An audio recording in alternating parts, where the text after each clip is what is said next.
Hey, Scott Grove here from Imagine Grove. Tuesday tips at 2. Last week I talked about zero clearance on table saw and feather boards. I want to expand on that.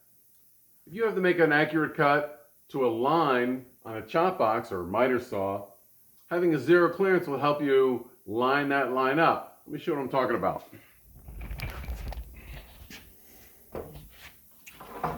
What I've done here is I've simply double stuck tape a scrap piece of board, made my cut. Now I know exactly where that cut is going to be. So if I want to line that up and my line is sort of on the outside, I simply move this over, line it up here, make my cut, and you're good to go.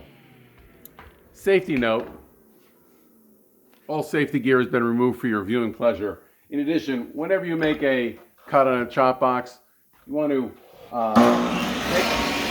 make the cut, put it down. Where the hell am I looking anyhow? Oh, I'm looking over there. Okay. And let the saw stop while the chop box is still in a down position. This way there'll be no chance of when you're raising and the blade is still spinning for a piece to vibrate, kick, fly across the room, take your eye out.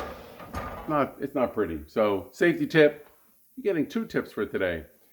Hope you enjoy that. See you next Tuesday at 2. Bye-bye.